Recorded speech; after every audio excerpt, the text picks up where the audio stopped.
All right, welcome everybody. We are starting today with Shrimad Bhagavata Mahapurana, first half of book 10, discourse 24, which is entitled The Lord Stops the Sacrifice to Indra. Sri Shuka began again. Dwelling in the same land of Raja, accompanied by Baladeva, Sri Krishna too saw the cowherds engaged in preparations for the worship of Indra, the god of rain. Though aware of it, the Lord, who is the indweller of all hearts and all perceiving, and was yet bent low with humility, inquired of the elderly people of Raja, the leader of whom was Nanda, his adopted father, as follows. It may kindly be pointed out to me, O father, what is this occasion for unusual flutter come up before you? What will be the fruit of it? For whom is it intended? And by whom and through what materials is this sacrifice going to be performed? Kindly tell me this, eager as I am to hear it, O Father. Great is my longing. Indeed, no undertaking in this world of pious souls, who look upon all as their own self, in whose eyes none is their own or alien, and who have no friend, neutral or enemy, is secret. Of course, where this is not the case, a neutral too ought to be shunned like an enemy, whereas a friend has been declared to be as good as one's own self, and hence nothing should be kept secret from him. People perform actions either deliberately, after weighing their consequences, or without deliberation, but success does not attend the actions of a thoughtless man as it crowns those of a thoughtful person. Of such actions, then, has this expedient in the form of ritual been considered by you, or does it merely follow the course of the world? Pray explain this fully to me, inquisitive as I am. Nanda replied, the all-powerful Indra is the god of rain, the clouds being his so many manifestations dear as his own self. They pour forth water, which is the delight and life of living beings.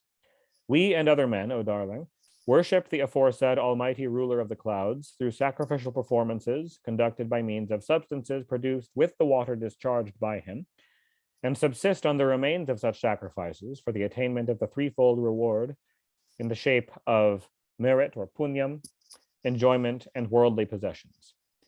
In this way, it is Indra who yields the fruit in the shape of a bumper crop of men's efforts in the form of agriculture.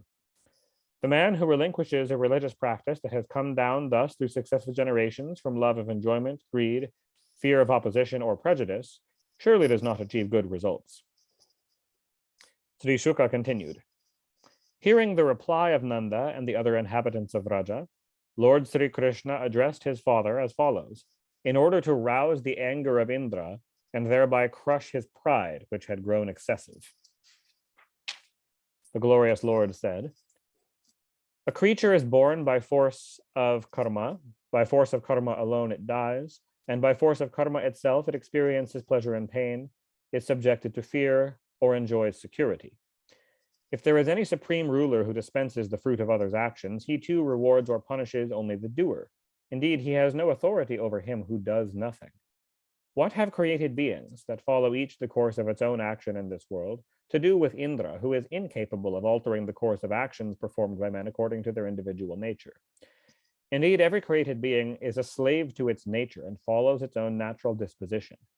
The whole of this creation, including devas, asuras, and human beings, has its being in nature. By force of karma, the soul takes diverse corporeal forms, high and low, and quits them. Karma alone appears in the form of an enemy, a friend, or a neutral, and karma alone is our preceptor and almighty Lord. Therefore, sticking to the varna and ashrama determined by one's own nature and performing one's own duty. Notably, here, Krishna again points out that varna is determined by one's own nature, not by one's birth necessarily. And performing one's own duty, one should duly worship karma alone. In fact, that alone is one's deity by which one lives happily. Depending on a particular deity, he who worships another does not derive happiness from the latter any more than an unchaste woman who loves a paramour. A Brahmana should live by the teaching and exposition of the Vedas, a Kshatriya by protecting the land, a Vaishya by Varta, which is about to be defined, while a Shudra should live by service to the twice-born classes. Varta is said to be of four kinds. He's going into more detail because They, of course, are Vaishyas, the Gopa Abhira people of Vraja. Varta is said to be of 4 kinds: agriculture, commerce, and rearing the bovine race, being the good kinds, usury being the 4th. Of these, the cow has ever been our means of subsistence. Sattva, Rajas, and Tamas are severally the cause of the continuance, appearance, and dissolution of the universe and of all things therein. It is through Rajas that by mutual union of the male and female principles is brought forth the heterogeneous universe. Impelled by Rajas, clouds shower water all round. It is through such water that living beings achieve their purpose of getting their food, etc. What has Mahendra to do with this? There are neither cities, nor territories, nor villages, nor houses in our possession. We have ever had our abode in the forest, dwelling as we do in woodlands and on mountains. Therefore, let there be instituted a worship of cows, the Brahmanas, and the mountain Govardhana. Let this worship be accomplished with those very materials that have been brought together for the worship of Indra. Let different varieties of cooked food, from rice boiled in milk with sugar, down to boiled pulses, including samyava, which is a kind of porridge made of wheat flour with milk and ghee and some other ingredients. Buns and cakes be prepared, and let all the milk be collected. Let fires be properly fed with offerings by Brahmanas who are expositors of the Vedas. Let excellent food be offered to them by you, as well as cows and sacrificial fees. Food should also be given to all others down to the dog, the pariah, and the fallen, as may be deemed proper. And after supplying grass to the cows, let the aforesaid articles of food be offered to the mountain. Duly adorned after taking your meals, artistically painted with sandal paste, etc., and decently dressed, go you round the cows, the Brahmanas, the sacred fires, and the mountain, keeping them to your right. In other words, this is the performance of parikrama or pradakshina, circumambulating sunwise, as the Vedas put it, what we would call clockwise. Let this view of mine be adopted, O Father, if it pleases you. This worship will be dear to the cows, the Brahmanas, and the mountain, as well as to myself. Sri Shuka went on. Hearing the words uttered by the Lord, who in the form of the time spirit sought to crush the pride of Indra, Nanda and others received his advice with approbation and did everything precisely as Sri Madhusudana had said. After getting benedictory verses recited by the Brahmanas and respectfully offering all the varieties of food out of the oblations meant for Indra to the mountain and the Brahmanas and grass to the cows, they, as well as the Gopi women, who were well adorned and were celebrating the exploits of Sri Krishna, rode in their bullock carts and placing their cattle wealth ahead of them, went around, meaning, again, the cattle wealth is the cows, went round the mountain, keeping it to their right, the Brahmanas pronouncing their benedictions all the way around. Having assumed another peculiar form that created confidence in the mind of the cowherds, to whom the mountain was represented as a god, Sri Krishna, in that gigantic personality, consumed the abundant mass of offerings, saying, I am the mountain. Along with the people of Vraja, Sri Krishna offered his greetings to that other self of his, saying, oh, look here, appearing in a visible form, this mountain has shown his grace to us. Taking any form it will, this deity actually kills such mortals as dwelling in the forest show disrespect to him. Hence, for our welfare, as well as for that of the bovine race, we bow to him.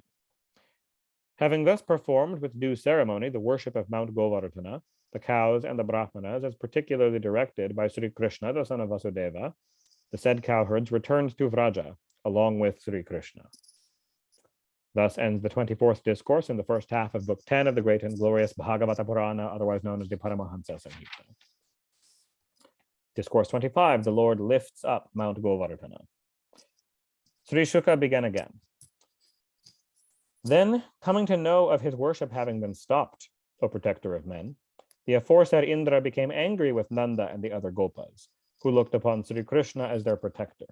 The indignant Indra mobilized the host of destructive clouds known as the Samvartaka host, and issued the following, which are potent storm clouds, and issued the following command, regarding himself as he did to be the supreme ruler.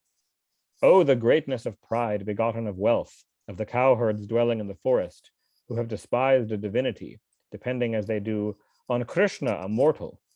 Even as those devoted to rituals seek to cross the ocean of mundane existence by recourse to sacrificial performances consisting of rituals passing for boats in name alone and undependable, giving up the signs of self-realization, so having taken shelter under this Krishna, a garrulous, foolish, arrogant, and ignorant mortal, though thinking himself to be a great scholar, the cowherds have given offense to me. Get rid of the stiffness caused by pride of wealth of these gopas, who have grown arrogant through affluence and whose mind has been puffed up by Krishna, and bring their cattle to destruction. Riding my elephant Airavata, I too am following upon your heels to Vraja along with the wind gods, the Maruts, who are possessed of great prowess with intent to annihilate Nanda's Vraja. Sri Shuka resumed. Thus commanded by Indra and completely freed from their binding chains, which hold the Samvartaka storm clouds in check, except when Indra releases them, the clouds started tormenting Nanda's Vraja by their sharp driving showers with great violence. Shining brightly with flashes of lightning and roaring with rolling thunders and driven by tempestuous winds, they showered hailstones. While the clouds were incessantly pouring forth torrents thick as columns, the earth being flooded by volumes of flowing water could not be seen with its distinction of high and low lands, because the lowlands were all submerged. Seized with a shiver, through excessive driving showers and tempestuous gales and afflicted with cold, the cowherds and the cowherdesses sought Sri Krishna, the protector of cows, as their refuge.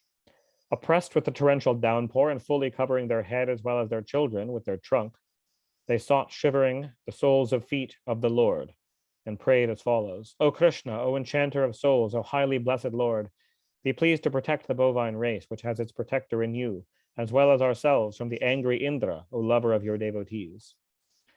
Perceiving the animals being beaten by severe hailstorm and getting benumbed, Sri Hari understood it to be the work of the indignant Indra, and he thought to himself, his own worship having been obstructed by us, Indra is sending down this most terrible hailstorm accompanied by a tempestuous gale out of season for our destruction.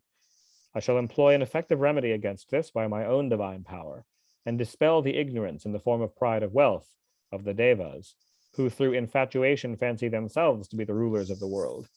Surely the pride of being the supreme ruler of the world cannot find place in the Devas, or should not find place in the Devas, who are endowed with the quality of sattva, and the humiliation of the vile at my hands conduces to their peace of mind.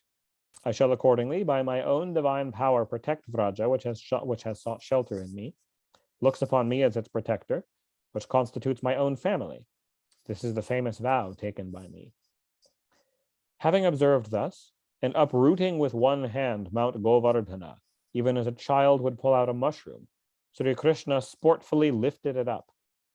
Then the Lord said to the cowherds, O mother, father, people of Raja, comfortably take shelter in the cavity beneath the mountain, along with your cattle wealth. No fear need be entertained by you about the fall of the mountain from my hand on this spot. Away with the fear of storm and rain, since your protection against them has been ensured.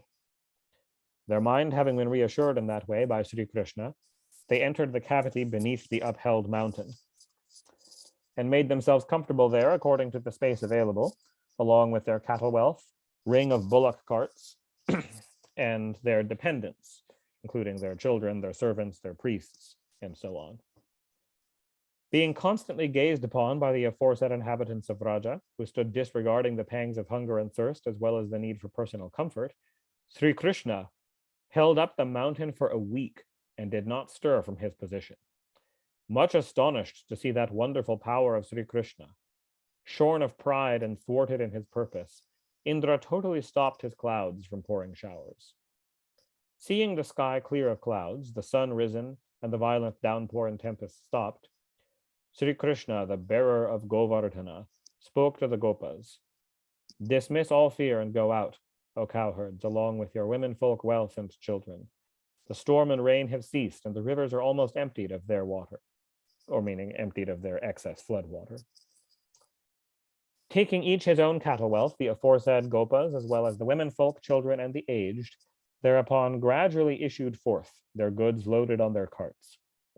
The Almighty Lord, too, sportfully set down the mountain as before in its own place, all the creatures looking on with wonder. Overflowing with an uprush of love, the people of Vraja approached him with embraces and other appropriate loving gestures, and the gopis joyously exhibited their loving regard for him by sprinkling him with curds and unbroken rice, and showered their choice blessings on him. Overpowered with affection, Yashoda, Rohini, Nanda, and Balarama, the foremost of the powerful, hugged Sri Krishna and pronounced their blessings on him.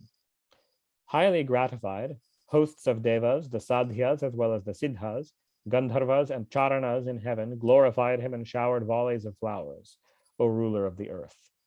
Prompted by the devas, conches and kettle drums sounded in the heavens, while Gandharva chiefs, the foremost of whom was Tumbru, sang, O protector of men.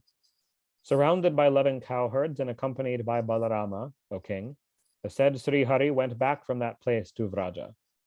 Full of delight, the cowherd women, too, returned to their respective homes, celebrating such exploits of Sri Krishna, who had captivated their heart. Thus ends the 25th discourse in the first half of Book 10 of the great and glorious Bhagavata Purana, otherwise known as the Paramahansa Samhita. Discourse 26, Nanda's conversation with the Gopas about Sri Krishna's glory.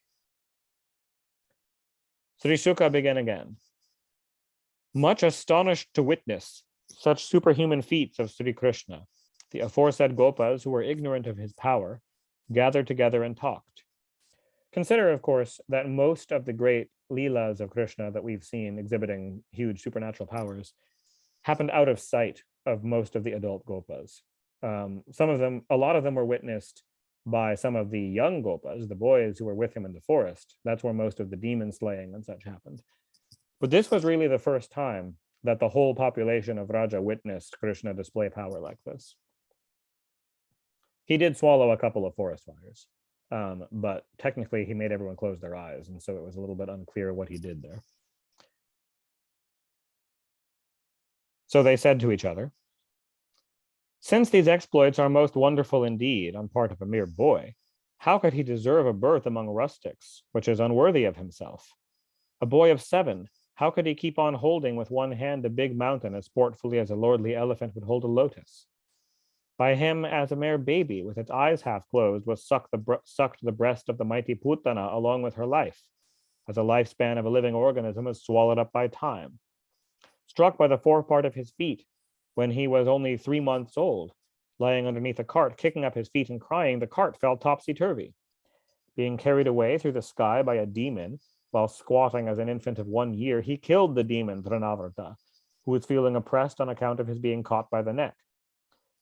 Tied by the mother to a mortar on the ground of theft of butter on one occasion, and crawling on all fours between the 2 Arjuna trees, he caused them to fall down. Duly pasturing calves in the forest, accompanied by Balarama and surrounded by other boys, he tore asunder the bill with his arms of his enemy in the form of a heron that sought to kill him. Evidently, they've heard all these stories from the other boys who witnessed it. Having killed another demon who, in the guise of a calf, had found his way into his herd of calves with intent to kill him, he sportfully caused, with the carcass, a number of kapita trees to fall by dashing it against the trees. Slaying the demon disguised as a donkey and his kinsfolk, while accompanied by Balarama, he rendered safe the forest of palm trees, which was rich with ripe fruits. Getting the demon Pralamba slain by the powerful Balarama, he rescued the cattle of Raja as well as the Gopas from a forest fire. Having subdued the most venomous Kalia, the ruler of Nagas, and rid it of haughtiness, he forcibly expelled it from the pool and made the waters of the Yamuna free from poison. The love of us all who have our abode in Vraja for this boy of yours, Ananda, is such as cannot be easily given up, and his love for us is quite natural. How is it? A boy of 7 years lifting up a big mountain. How inconceivable is this? It is for this reason that our suspicion is aroused, O ruler of Vraja, with regard to your son being God himself. Most likely them witnessing the lifting of Govardhana is also inclining them to take the stories that the boys have been telling them for years much more seriously. Nanda replied, hear my statement, O Gopas, which is what the sage Garga told me concerning this boy, and let your suspicion about the child melt away. Garga said, taking forms indeed in each yuga, this boy has manifested 3 colors, white, red, and yellow. This time he has assumed a dark complexion.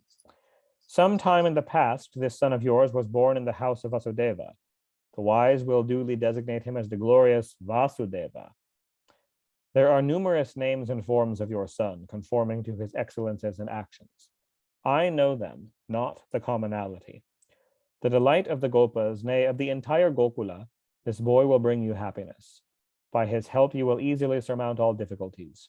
Being protected and strengthened by him during a period of anarchy in former times, O Lord of Raja, pious souls tormented by robbers, conquered the robbers. Enemies cannot overpower those highly blessed men who offer love to this boy, any more than demons can prevail over those whose cause has been espoused by Lord Vishnu. Therefore, this son of yours, O Nanda, is a compeer of Lord Narayana in point of excellences, splendor, fame, and glory, so that there is nothing to be wondered at his exploits. And of course, calling him a compeer of Lord Narayana is an ancient pun of sorts, as an indirect way of saying that he is Lord Narayana, who can have no compeer. Ever since, having directly exhorted me thus, Garga returned to his abode. I have recognized Krishna, who has ever rid us of affliction, to be a part manifestation of Lord Narayana. Having heard the aforesaid statement of Nanda recapitulating the words of Garga, the inhabitants of Vraja, who had already witnessed and heard of the glory of Sri Krishna, possessed as he was of infinite energy, felt rejoiced and worshipped Nanda as well as Sri Krishna, now that their astonishment was gone. May Sri Krishna, the ruler of cows, be gracious to us, they said.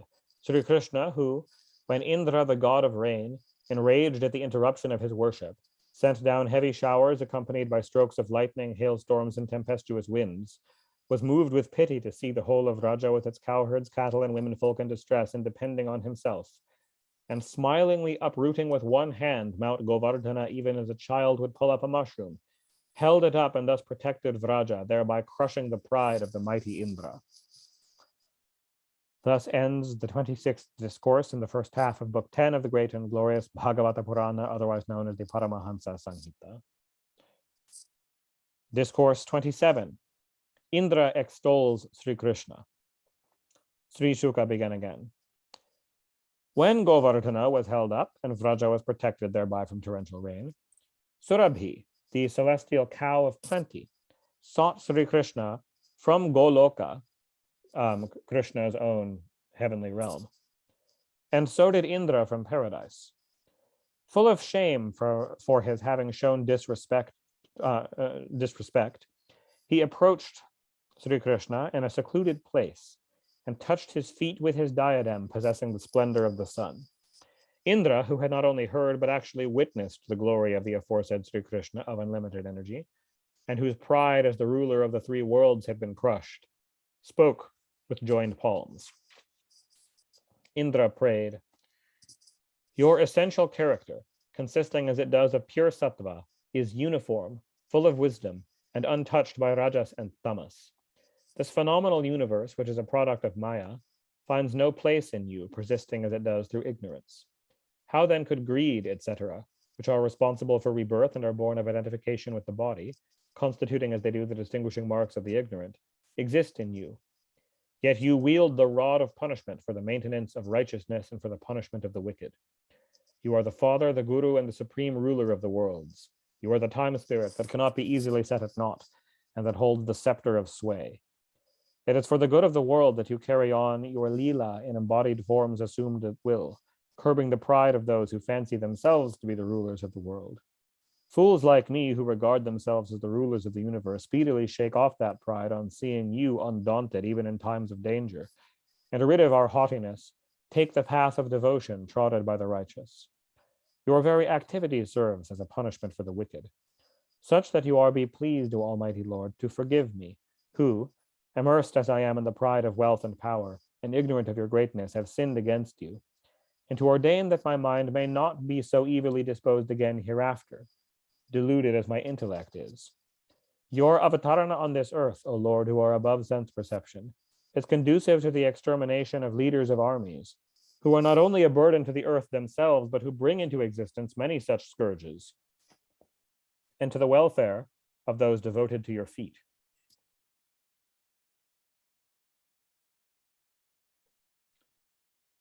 Hail, hail to you, the Almighty and Infinite Lord, the inner controller of all, Sri Krishna, son of Vasudeva, the protector of the Yadavas.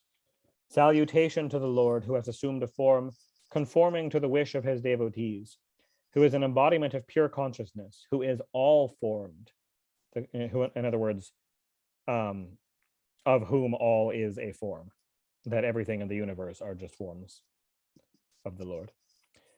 The cause of all, the soul of all living beings. On my worship having been interfered with, this mischief was done, O Lord, for the destruction of Vraja by means of torrential rains and winds by me, who was full of pride and seized with violent rage. My pride having been crushed and my efforts having been foiled, I have been favored by you, O Lord. I have sought you, the supreme ruler and guru, my very self, as my refuge. Sri Shuka continued. Thus glorified by Indra, Lord Sri Krishna heartily laughed and spoke to him as follows, in a voice deep as the rumbling of clouds. The glorious Lord said, "It was in order to shower my grace on you and to put you incessantly in mind of me, highly intoxicated as you were with the fortune of Indra, of being Indra, that the interruption of your worship was brought about by me, O God of rain. Blinded with the pride of power and wealth, one takes no notice of me who wield the rod of punishment. Him do I cast down from an affluent state, on whom I intend to shower my grace. You may go now, O Indra, may all be well with you. Let my injunctions be followed. Devoted to your duty and free from egotism, hold to your offices as before." Hailing and accosting Sri Krishna, the Supreme Lord disguised as a Gopa boy, along with her progeny, the high-minded cow of plenty, who had also come, now spoke to him. Surabhi said, "O Krishna, the enchanter of souls, O great yogi, O inner controller and source of the universe, we have been favored by you, the protector of the worlds, O immortal Lord. You are our supreme deity. For the prosperity of the bovine race, the Brahmanas and the gods, as well as of those who are pious-minded, be you our ruler, O Lord of the universe. Directed by Brahma, we shall crown you as our king, since you have come down to this earth for relieving the burden of the earth, O soul of the universe." Sri Shuka went on. Having thus prayed to Sri Krishna, born in the line of Dasharatha, Surabhi bathed him with her own milk flowing from her udders. Urged by Aditi and others, the mothers of the gods, and accompanied by celestial sages, Indra too bathed him with the water of the heavenly Ganga, brought by Airavata in its own trunk. Airavata is Indra's elephant, and designated him as Govinda, the ruler of the cows. Gandharvas, Vidyadharas, Siddhas, and Charanas, headed by Tumburu and Narada, who had assembled there, sang the glory of Sri Hari, which is capable of destroying the sins of the world, while celestial Apsaras beautifully danced full of joy. The foremost among the gods glorified him and covered him with showers of weird flowers. The three worlds derived supreme joy, while the cows drenched the earth with their overflowing milk on that occasion. Rivers flowed with delicious fluids of various kinds, such as milk. Trees yielded honey in profusion. Bumper crops appeared even on unplowed lands, and mountains exhibited gems on their surface. On Sri Krishna having been crowned thus, as Govinda, all those wild creatures which are ordinarily met with in a forest, O delight of the Kurus, became temporarily free from enmity, O dear Parikshit, though savage by nature. Having thus crowned Govinda as the ruler of the cows as well as of Raja, and permitted by him, the celebrated Indra rose to heaven, accompanied by the gods. Thus ends the 27th discourse, entitled Indra Extols Sri Krishna, in the first half of Book 10 of the great and glorious Bhagavata Purana, otherwise known as the Paramahansa Samhita. Discourse 28. Sri Krishna rescues his father from the realm of Varuna. Sri Shuka began again. Having fasted on the following Ekadashi and duly worshipped Lord Vishnu, who is solicited by his devotees and is the deity presiding over this day, Nanda descended into the water of the Kalindi which is the Yamuna River, during the third watch of the night, in order to take his bath within the hours of the Dvadashi, the 12th day. A demon servant of Varuna, the god of water, since Varuna is both a deva and an asura, and so he has both devas and asuras among his servants. So an asura servant of Varuna seized and took Nanda to the presence of his master on the plea of Nanda's having entered the water at night, not knowing that that hour was reserved for the activities of asuras in the water. Failing to perceive Nanda, who had been abducted off to Varuna Loka, the Gopas cried out, "O Rama, O Krishna!" Hearing the cry and coming to know of his father having been carried away to Varuna, the Almighty Lord, who affords protection to his own, sought the presence of Varuna, O king. Finding Sri Krishna arrived at his door, the guardian Varuna, who was greatly rejoiced at his sight, worshipped him with grand presents and spoke as follows. Varuna said, "It is today that my life has been fulfilled, and it is only today that a treasure has been found. O my master, those worshipping your feet have reached to the other end of their life's journey. Hail to you, the Almighty Lord, the all-perfect Supreme Spirit, the controller of all embodied souls, in whom Maya, which brings about the creation of the worlds, is not even heard of. This father of yours was brought here by this ignorant and foolish servant of mine who did not understand his duty. May you be pleased to forgive this fault. Be pleased, O Krishna, to shower your grace on me too, O omniscient Lord. O Govinda, here is your father, who may be taken back, fond as you are of your parents." Sri Shuka continued, thus propitiated by Varuna, Lord Sri Krishna, the supreme ruler of the universe, returned to Vraja, taking his father with him and bringing joy to his relations. Astonished indeed to witness the immense fortune of Varuna, which was something that he had never seen before, as well as the submissiveness of the people of that realm towards Sri Krishna, Nanda spoke about it to his kinsfolk. Believing him to be God himself, they too thought with an eager mind, O Parikshit, would the Supreme Lord were to translate us to his own divine realm, as well as to his imperceptible transcendent state. Having come to know by himself the aforesaid wish of his own people, the said all-perceiving Lord graciously pondered thus with a view to accomplishing their desire. Revolving through diverse states of existence, high and low, in this material world under the force of ignorance in the shape of identification with the body, etc., desire born of such ignorance and actions prompted by such desire, indeed this embodied soul is unable to realize its essential character. Reflecting thus, the highly merciful Lord Sri Hari revealed to the cowherds his own divine realm, Vaikunta, lying beyond Prakriti, and before that, his transcendent state called Brahman, which is the absolute truth, pure consciousness, infinite, self-effulgent, and eternal, and which sages realize only when the three gunas are transcended and when they have been fully composed. Transported to the all-absorbing state of Brahman and steeped in it, and eventually lifted out of it by Sri Krishna as out of a trance of samadhi. They beheld the divine realm of the same Brahman crystallized in the form of Lord Vishnu by the grace of the same Krishna, because of whom Akrura perceived that divine abode in the past. Akrura perceiving that divine abode is a story that we haven't actually been told yet in the Bhagavatam, but presumably Parikshit, who Shuka is talking about, already knows about it to some extent, and so gets the reference. Soon we too will get that story. Nanda and others were indeed exhilarated with supreme ecstasy to behold the said realm, as well as Sri Krishna being panegyrized there by the four Vedas in living forms, and felt greatly amazed. Thus ends the 28th discourse in the first half of Book 10 of the great and glorious Bhagavata Purana, otherwise known as the Paramahansa Samhita. Discourse 29, a description of the famous Rasa Lila. And the next whole bunch of discourses are on the Rasa Lila. We're probably not going to get through all of it today, but we can get into it. Sri Shuka began again. Finding those nights adorned with full-blown jasmines in autumn, the Lord, too, made up his mind to play, falling back upon his yoga maya.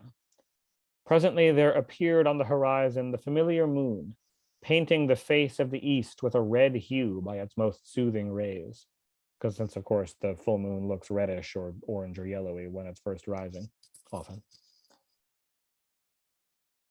Even as a lover, appearing on returning home after a long absence, would daub the face of his beloved wife with saffron paste, and alleviating the sufferings of the people caused by the hot sun during the daytime.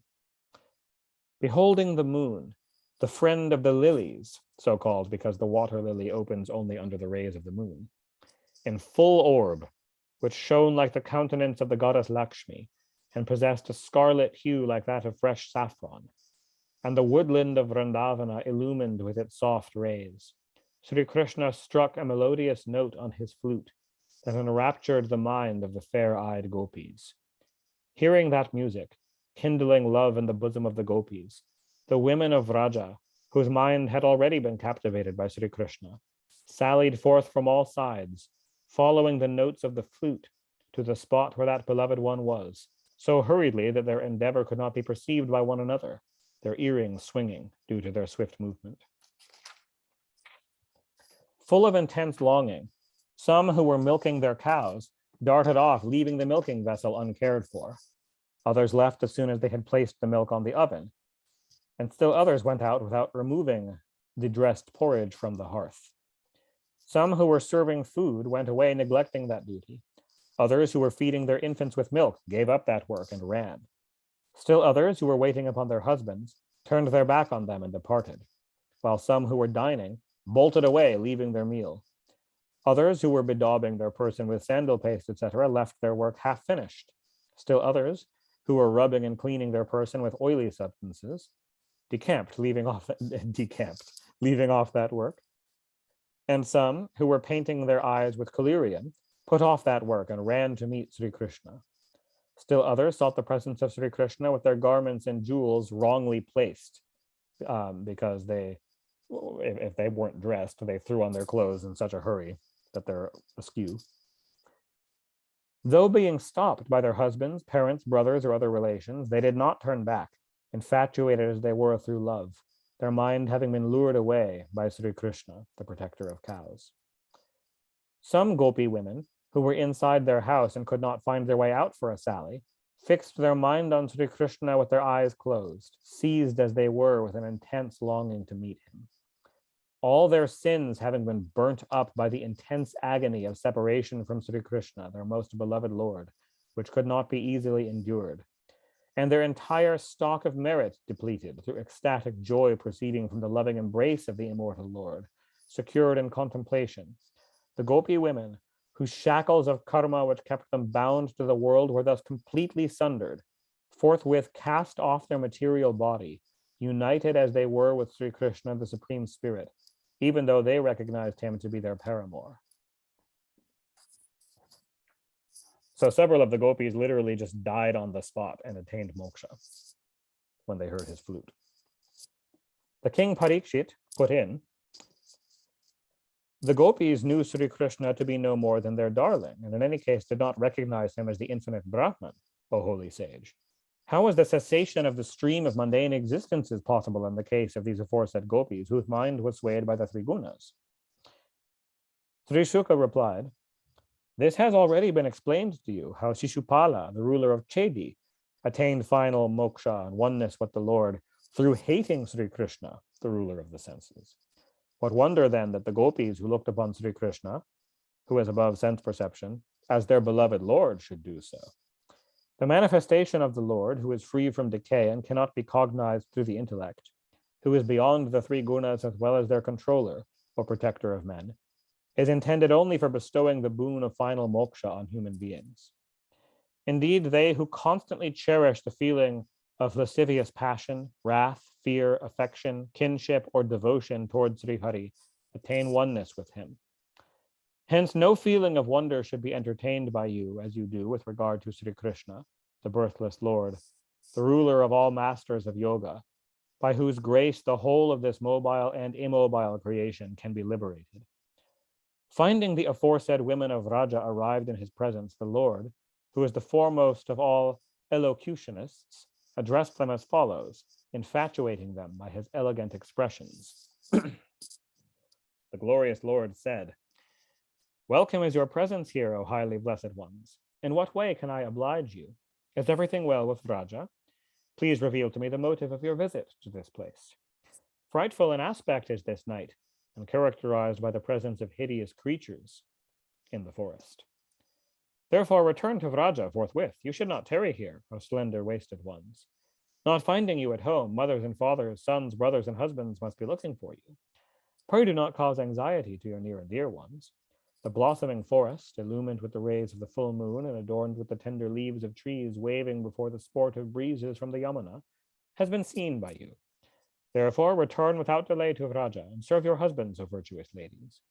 The calves, as well as the children, are crying with hunger. Nourish them with milk and milk the cows. Or maybe you have come because your mind is bound by ties of attachment for me. If so, it is but proper for you, for all creatures find delight in me. Indeed, the paramount duty of women is to wait in a guileless manner upon their husband as well as his relations and to nourish their children. A husband should not be abandoned by women aspiring for higher regions, be he depraved, unlucky, decrepit, dull-witted, ailing, or even indigent, unless, of course, he is a reprobate. Essentially meaning if he is abusive in some way, then he should be abandoned by a devoted wife. Intercourse with a paramour on the part of a woman of noble pedigree is a bar to heaven, scandalous, mean, a source of trouble, fraught with fear and hateful everywhere. Love for me is fostered not so much by physical proximity to me as by hearing my praises, looking at me, meditating on me, or by singing my glories. Therefore return home. Sri Shuka, hearing the foregoing speech of Sri Govinda, which was so unpleasant, the gopis felt despondent, and finding their designs frustrated, were plunged into deep anxiety. Casting down their faces with lips cherry as a ripe bimba fruit, parched up by their breaths hot with grief, and scratching the ground with their toe, they stood silent under the heavy load of their sorrow, washing the saffron painted on their breasts with tears mixed with the collyrium of their eyes. Wiping their eyes bedimmed by weeping, the gopis, who had given up all other cravings for the sake of the Lord, full of love as they were for him, spoke thus to Sri Krishna, their most beloved one, who was talking like one who had no love for them, as though rejecting their offer of love, in a voice choked with mild anger. The gopis said, "You ought not to speak so cruelly to us. Kindly take in your service us that have sought the soles of your feet, renouncing all other objects, even as Lord Narayana, the most ancient person, accepts the worship of those that seek liberation. Pray do not abandon us, O Lord, who are so hard to win over. As it has been observed by you, the knower of dharma, that the natural duty of women is to render service to their husband and children, as well as to the relations of their husband, O beloved one. Let such service to be done to you, the Almighty Lord, the central theme of all teachings, for you are the most beloved friend, nay, the very self of all embodied souls. Those well versed in the sacred lore surely find delight in you, their own eternally beloved self. What purpose could be gained through a husband, children, and others who are sources of agony? Therefore be gracious to us, O Supreme Lord. Do not frustrate our hopes centered in you for a long time, O lotus-eyed one. Our mind, which found delight in the home, has been easily lured away by you, and our hands, too, that remain engaged in household duties, have been robbed of their capacity for work. Our feet do not recede even a step from the soles of your feet. How then can we return to Vraja? What shall we do there? Quench with the flood of nectar flowing from your lips the fire of passion kindled in our breast by your bewitching smiles, loving glances, and melodious music. If not, on our bodies being consumed by the fire of separation, we shall, like yogis, attain to the presence of your lotus feet by force of meditation, O beloved friend. From time to time, O lotus-eyed one, we touched at some unknown spot in the forest the soles of your lotus feet, that concede the privilege of touching them even to goddess Rama, and now and then. Alas, we are not able even to stand before anyone else now that we have been blessed by you, to whom we, the denizens of the forest, are so dear, O darling. Having secured a place even on your bosom, Sri, the goddess of beauty and prosperity, has sought in rivalry with Tulasi, the goddess of the holy basil plant. For the dust of your lotus feet, actually enjoyed by your servants. Sri, for whose gracious look the other gods strenuously exert themselves. We too have likewise sought the dust of your feet. Therefore be propitious to us, O soother of all suffering, since we have sought the soles of your feet, quitting our homes with the sole ambition of waiting upon you. Pray grant us, O jewel among men, the privilege of serving you, us whose mind is tormented with intense longing awakened by your piercing glances, accompanied by charming smiles. Beholding your countenance overhung by curly locks, with its cheeks illumined by the splendor of earrings and lips full of nectar, and characterized by smiles and sidelong glances, and gazing on your strong arms that have vouchsafed protection to your devotees, as well as on your bosom, the sole delight of Sri, the goddess of beauty and prosperity. We would be your slaves, bewitched by your music, characterized by protracted rise and fall of voice and consisting of melodious pieces, and having gazed even once on this form, the most graceful in all the three worlds, at the sight of which, and hearing which music, cows, birds, trees, and beasts too wear a thrill of joy. What woman, O darling, in the three worlds would not deviate from the conduct of virtuous women?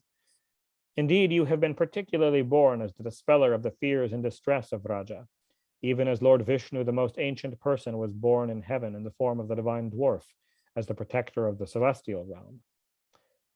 Therefore, place your lotus hand, O befriender of the afflicted, on the burning breasts and heads of us, your servant maids.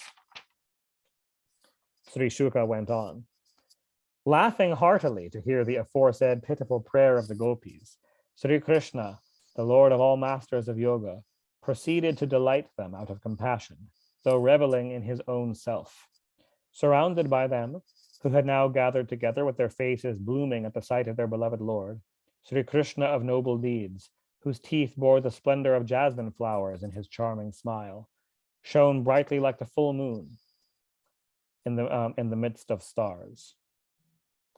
Being praised in song by the gopis, and loudly singing songs himself, and wearing a Vaijayanti garland strung with flowers of 5 different colors, Sri Krishna, who led hundreds of bevies of lovely women, sauntered about, gracing the forest with his bewitching presence. Arriving in company with the gopis at the bank of the river Yamuna, covered with sands rendered cool by a breeze affording joy through its contact with the waves of that river, and charged with the fragrance of water lilies, the Lord sported with the gopis there, inflaming the passion of the charming women of Raja by stretching his arms in order to reach them from a distance, embracing them, touching their hands, their locks, their thighs, their skirt and bosom, cutting jokes with them and digging the ends of his nails into their limbs, as well as by his sportful glances accompanied with smiles. Sri Krishna brought delight to them. Having thus received loving attention and regard from the lofty-minded Lord Sri Krishna, the gopis grew proud and thought themselves superior to all women on earth. Perceiving their vanity produced by such rare good luck, as well as their pride, Lord Sri Krishna disappeared on that very spot, with a view to curbing their pride once for all, and in order to further shower his grace on them. Thus ends the 29th discourse, entitled The Lord's Rasa Lila, and the first half of Book 10 of the great and glorious Bhagavata Purana, otherwise known as the Paramahansa Samhita. Discourse 30, the gopis' quest for Sri Krishna during the Rasa Lila. Sri Shuka began again. The Lord having disappeared all of a sudden, the women of Raja felt agonized not to see him, as she-elephants would when they failed to see the leader of their herd. With their mind captivated by the charming gait, loving smiles and sportful glances, as well as by the delightful conversation, dalliances, and graceful movements of Sri Krishna, the spouse of Rama, the young women, getting identified with him, imitated his various leelas. Imitating the dalliances and graceful movements of Sri Krishna, the gopi women, who were his darlings and felt identified with him, and whose frames had turned into replicas of their beloved Lord in point of gait, smiles, glances, and speech, said to one another, "Indeed, I am Sri Krishna," loudly singing his praises in a chorus while going from forest to forest. They searched for him alone as though they were mad, and inquired of trees about Sri Krishna, the perfect person, pervading all creatures inside as well as outside, as ether. And they said, O Ashvata, the holy fig tree, O Plakshva, O Nyagrodha, the banyan tree, was the darling of Nanda who has gone this way, captivating our mind by his sidelong glances accompanied by endearing smiles? Was he seen by you? O Kurabaka, a species of amaranth, Ashoka, Naga, Punnaga, and Champaka trees. Did Sri Krishna, the younger brother of Balarama, whose very smile takes away the pride of angry women, go this way?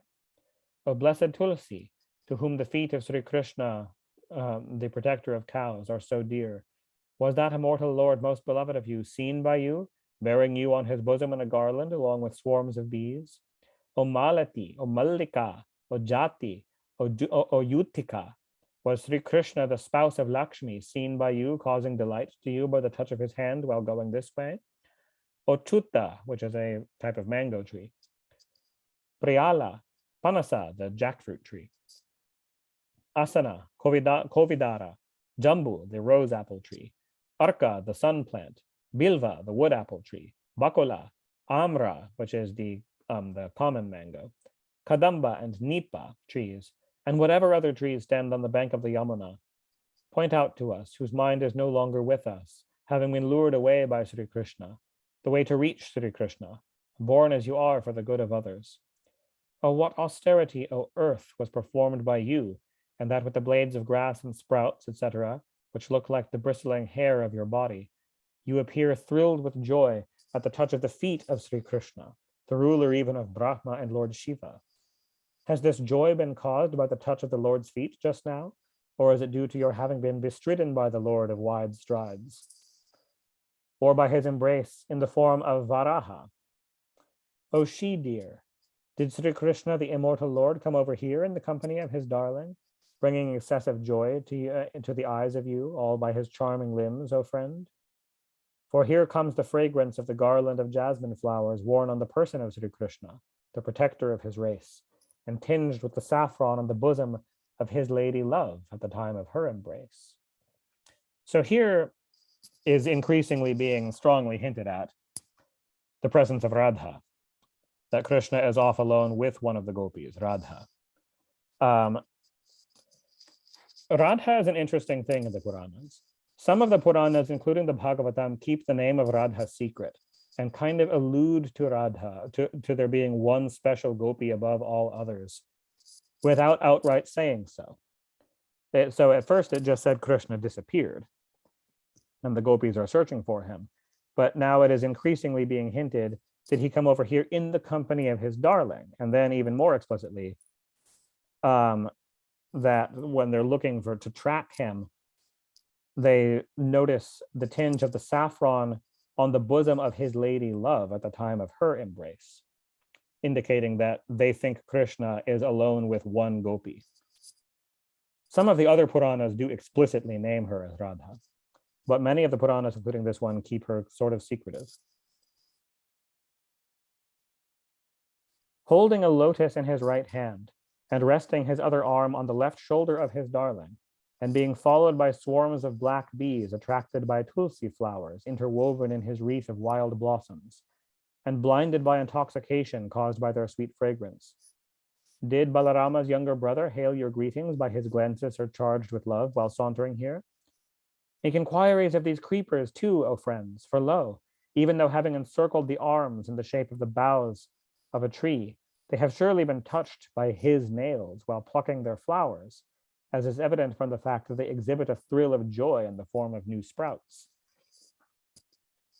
Thus, raving like they were mad, the gopi women, who got very distracted in their quest for Sri Krishna and felt identified with him, actually imitated the various leelas of the Lord.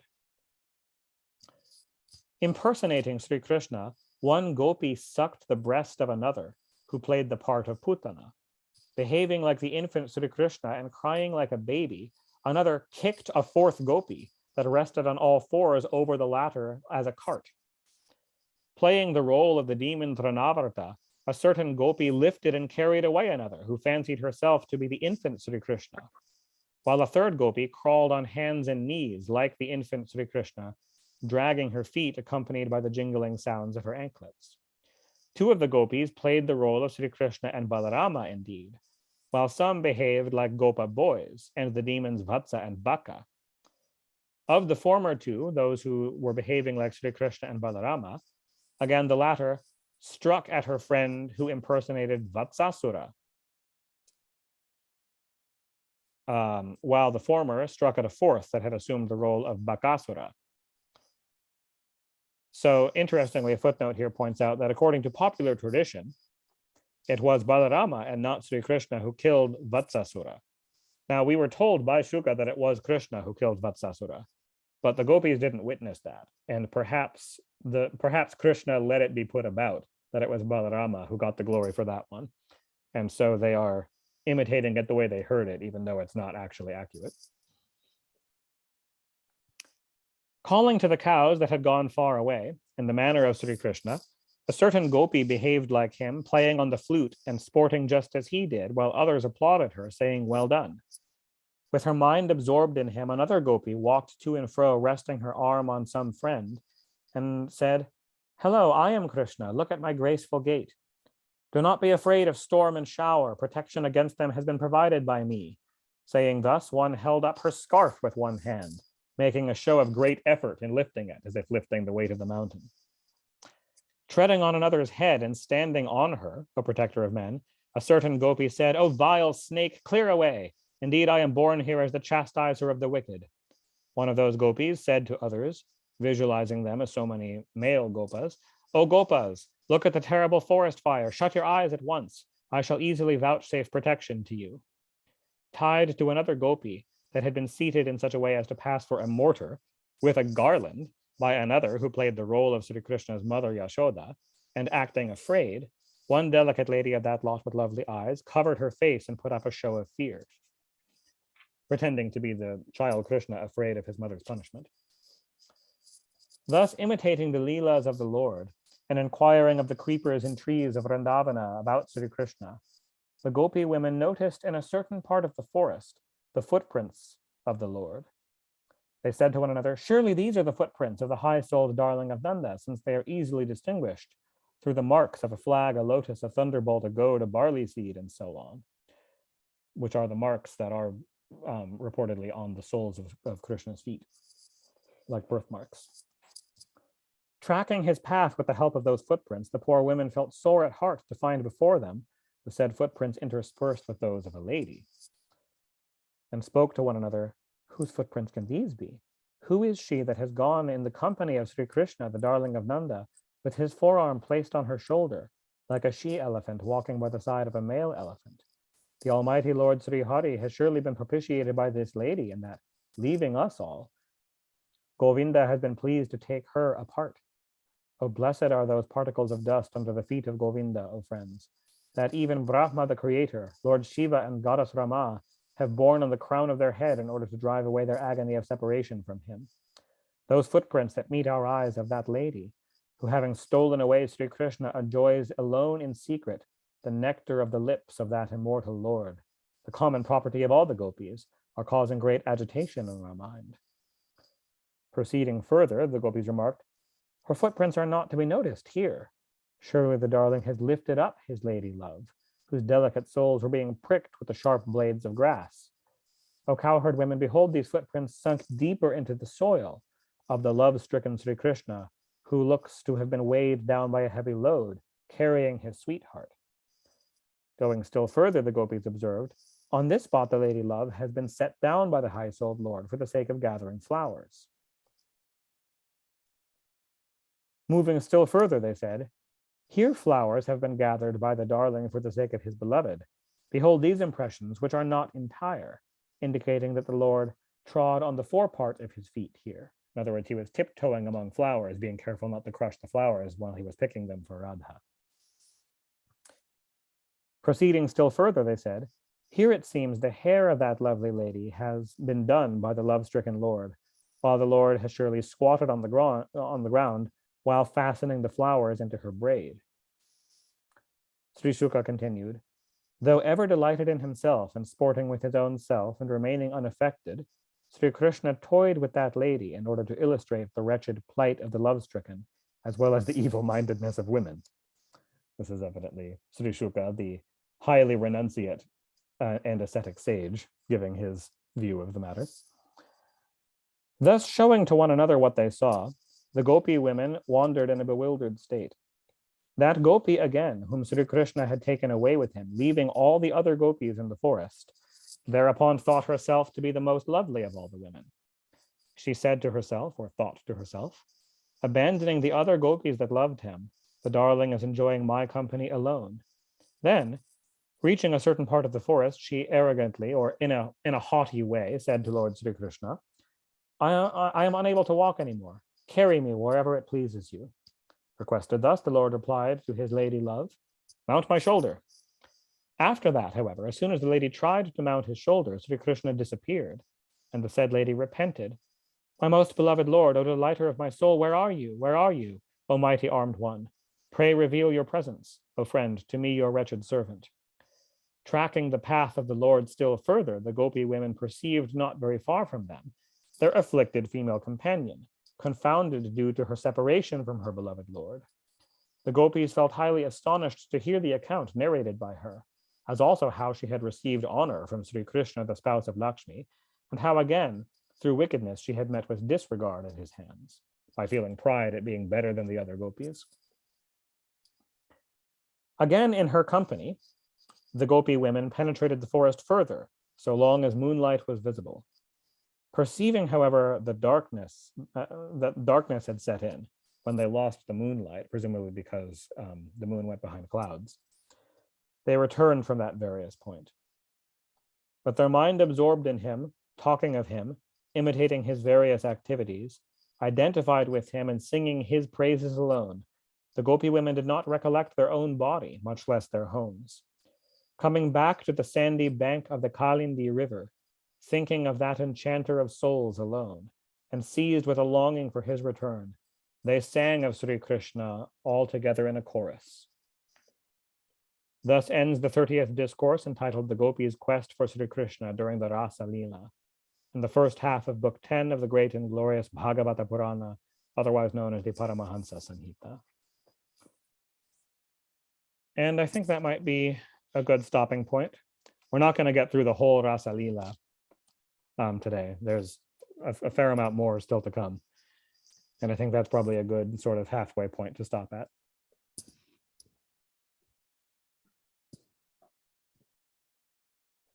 Thank you all very much for coming. Thank you, Devla. That was a beautiful set of stories. Yeah, this is some of this Rasa Leela section. And the whole Leela of Krishna in Vrindavana generally tends to be the peak of the Bhakti Leelas of Krishna that most devotees it's their favorite. It's definitely my favorite section. Jai Shri Krishna, Devla. Thank you so much. Thank you for coming, Vaspiji. Jai Shri Krishna. Jai Shri. Jai Shri Krishna.